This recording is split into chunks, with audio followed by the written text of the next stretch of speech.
ভারত তার ঐতিহাসিক প্রাচুর্য স্বভাবতই রহস্যময়, তবে সেই দিক থেকে দেখতে গেলে বাংলাও কম যায় না। এখানে পদে পদে রয়েছে রহস্য, আর এই রহস্যের কথা বললেই প্রথমেই উঠে আসে ভৌতিক ক্রিয়াকলাপের কথা।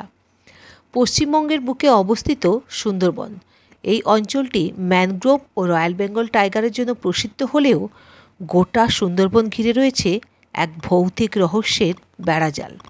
বলা বাহুল্য, ভূত বা প্যারানর্মাল অ্যাক্টিভিটিস বিষয়ে বহুজনের বহু মত রয়েছে।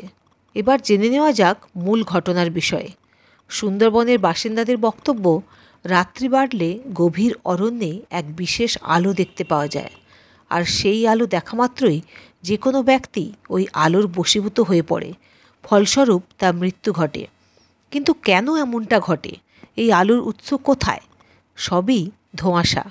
আর ওই ভৌতিক ঘটনা সুন্দরবনে যারা বহুকাল ধরে বসবাস করে আসছে শুধুমাত্র তারাই জানেন এবং এর শিকার হয়ে থাকেন।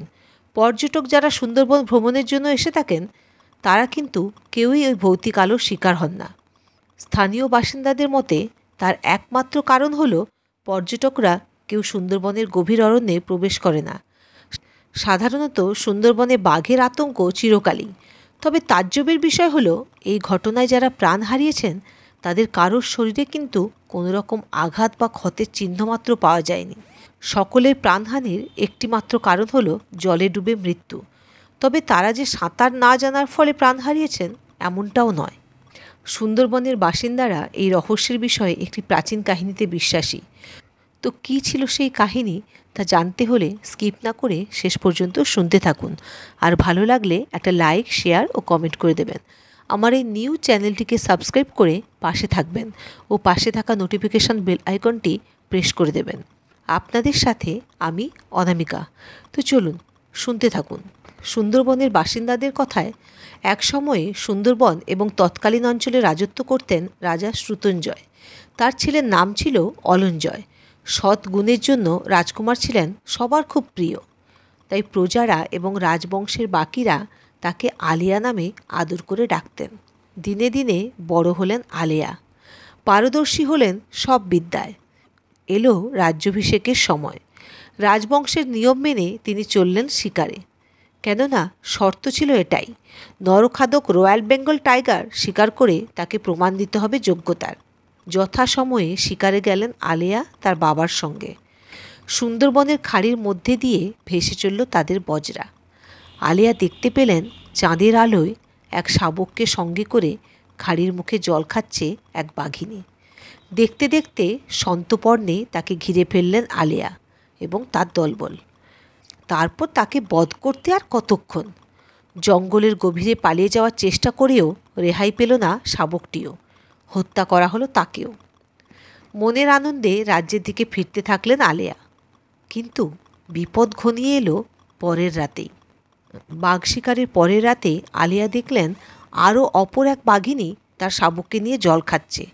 ধীরে ধীরে ঠিক আগের মতো তার দিকে এগিয়ে গেলেন রাজকুমার। এবার কিন্তু আর আগের মতো ঘটনা ঘটল না। সবাই চোখের সামনে দেখল রাজকুমারকে মুখে নিয়ে হাওয়ায় মিলিয়ে গেল বাঘিনী আর তার শাবক। বুড়ো রাজাও হাহাকার করতে করতে ফিরে এলেন ঘরে। আলিয়ার অতৃপ্ত আত্মা কিন্তু থেকে গেল সুন্দরবনের জলে জঙ্গলেই। ওই ঘটনার পর থেকেই রাজকুমারের আত্মা সুন্দরবনের গভীর অরণ্যে ঘুরে বেড়ায় এবং নিজের শিকার খোঁজে। তাই ওই এলাকার বাসিন্দাদের কাছে উক্ত আলো রাজকুমারের নাম অনুসারে আলিয়া নামেই পরিচিত। শুধু তাই নয়, গভীর রাতে দেখতে পাওয়া ওইসব আলোগুলিকে তারা মাঝিদের আত্মা মনে করেন, যারা আলিয়ার কবলে পড়ে প্রাণ হারিয়েছেন। এই সকল আলো সাধারণ মানুষকে যেমন বিভ্রান্ত করে বিপদে ফেলে, আবার কখনো কখনো তাদের বিপদ থেকে রক্ষা করে থাকে। যদিও এই ঘটনার বৈজ্ঞানিক ব্যাখ্যা করলে দেখা যায় সুন্দরবনের জলমগ্ন জায়গায় বিপুল পরিমাণে ফসফরাস এবং মিথেন পাওয়া যায় সর্বত্র, আর এই দুই গ্যাসের বিক্রিয়ার ফলে আগুন জ্বলে ওঠে। দূর থেকে দেখলে একে আলো মনে হয়। বৈজ্ঞানিক ভাষায় এটি আলিয়া নামে পরিচিত। তবে সুন্দরবন অঞ্চলের মানুষ এই তথ্য মানতে নারাজ। তাদের ধারণা আলোর বেশে আত্মারা ঘুরে বেড়ায়। তবে কারণ যাই হোক না কেন, কোনো দিন ভেবেছেন কি সুন্দরবনে পথ ভুলিয়ে মৃত্যুমুখে নিয়ে যায় এই আলো। এই আলোর মধ্যেই লুকিয়ে থাকে এতখানি মৃত্যুর আঁধার। তো শ্রোতা বন্ধুরা, এই ঘটনাটি আপনাদের কেমন লাগলো একটা কমেন্ট করে জানাবেন। আরও নানা ধরনের এ ধরনের ঘটনা শুনতে হলে আমার চ্যানেলটাকে একটা সাবস্ক্রাইব করে দেবেন প্লিজ। Thanks for watching.